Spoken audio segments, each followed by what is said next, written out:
നമസ്കാരം. തെരഞ്ഞെടുപ്പ് പടിവാതിൽക്കൽ നിൽക്കവേ രണ്ടാം പിണറായി സർക്കാരിന്റെ അവസാന ബജറ്റ് വ്യാഴാഴ്ച രാവിലെ 9-ന് ധനമന്ത്രി കെ.എൻ. ബാലഗോപാൽ നിയമസഭയിൽ അവതരിപ്പിക്കും. രാഷ്ട്രീയമായ വെല്ലുവിളികൾക്കിടയിൽ ജനപ്രിയ പ്രഖ്യാപനങ്ങൾ നിറയുന്ന ബജറ്റാകുമിതെന്നാണ് സൂചന. കേന്ദ്രത്തിന്റെ കടുത്ത സാമ്പത്തിക നിയന്ത്രണങ്ങൾക്കിടയിലും തനതു വരുമാനം വർദ്ധിപ്പിച്ച് പിടിച്ചുനിന്ന ആത്മവിശ്വാസത്തിലാണ് ധനമന്ത്രി സഭയിലെത്തുന്നത്. സമ്പദ്വ്യവസ്ഥയെ കൂടുതൽ കരുത്തുറ്റതാക്കാനുള്ള പദ്ധതികൾക്കൊപ്പം വയോജനക്ഷേമം, പ്രവാസി നിക്ഷേപം, ശാസ്ത്ര ഗവേഷണം എന്നിവയ്ക്കും ഇത്തവണ പ്രത്യേക ഊന്നലുണ്ടാകും. മദ്യം, ലോട്ടറി, മോട്ടോർ വാഹന നികുതി എന്നിവയെ മാത്രം ആശ്രയിച്ചല്ല കേരളത്തിന്റെ പോക്കെന്നും തനതു വരുമാനത്തിൽ 1,00,000 കോടിയുടെ വർധനവുണ്ടാക്കാൻ സർക്കാരിന് കഴിഞ്ഞെന്നും ബജറ്റിന് മുന്നോടിയായുള്ള ചർച്ചയിൽ മന്ത്രി അവകാശപ്പെടുന്നുണ്ട്. 5 വർഷമായി മദ്യത്തിന് വില കൂട്ടിയിട്ടില്ലെന്നും ലോട്ടറി വരുമാനം മൊത്തം വരുമാനത്തിന്റെ 3% പോലുമില്ലെന്നും അദ്ദേഹം ചൂണ്ടിക്കാട്ടി. ട്രഷറി പൂട്ടുമെന്ന ആശങ്കകളെ ഇല്ലാതാക്കിയതും വിഴിഞ്ഞം പദ്ധതി യാഥാർത്ഥ്യമാക്കിയതും സർക്കാരിന്റെ നിശ്ചയദാർഢ്യമാണെന്ന് പറഞ്ഞ മന്ത്രി തൊഴിലവസരങ്ങൾ സൃഷ്ടിക്കുന്നതിനും അടിസ്ഥാന സൗകര്യ വികസനത്തിനുമാകും വരും വർഷങ്ങളിൽ മുൻഗണനയെന്നും വ്യക്തമാക്കിയിട്ടുണ്ട്.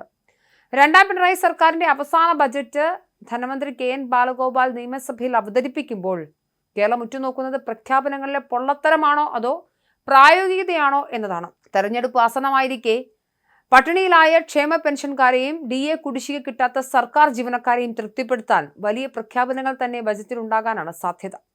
ഖജനാവ് കാലിയാണെന്ന് പറയുമ്പോഴും ജനപ്രിയ പ്രഖ്യാപനങ്ങളുടെ പെരുമഴ തന്നെ ഇന്നുണ്ടാകുമെന്ന് ഉറപ്പാണ്. കഴിഞ്ഞ തെരഞ്ഞെടുപ്പ് വാഗ്ദാനമായ 2,500 രൂപയിലേക്ക് ക്ഷേമ പെൻഷൻ ഉയർത്തുമെന്ന പ്രതീക്ഷയിലാണ് 62 ലക്ഷം വരുന്ന പാവപ്പെട്ട പെൻഷൻകാർ.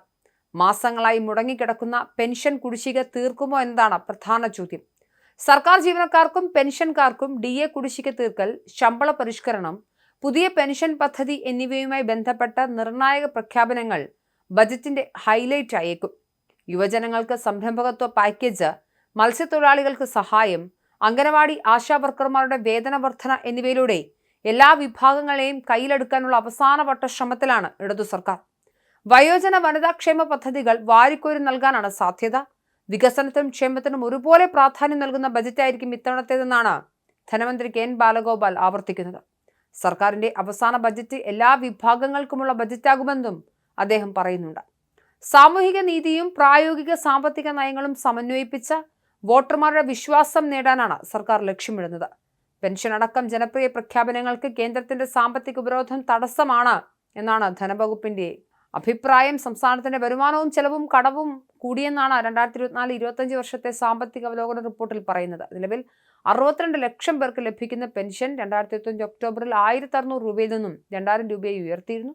ഇത് LDFന്റെ വാഗ്ദാനങ്ങളിലൊന്നായിരുന്നു. പെൻഷൻ തുക 2,500 രൂപയായി ഉയർത്താനും പുതിയ സാർവത്രിക പെൻഷൻ പദ്ധതി കൊണ്ടുവരാനും സാധ്യതകൾ നിരീക്ഷിക്കുന്നുണ്ട്. മുതിർന്ന പൗരന്മാർക്കായി സിൽവർ ഇക്കോണമി പോലുള്ള പദ്ധതികളും ആരോഗ്യ ഭവന സഹായങ്ങളും പരിഗണനയിലുണ്ട്. എന്തായാലും 9 മണിയോടുകൂടി ഭാവി കേരളത്തിന്റെ അവസ്ഥ എന്താകും എന്നുള്ളത് വ്യക്തമാകും.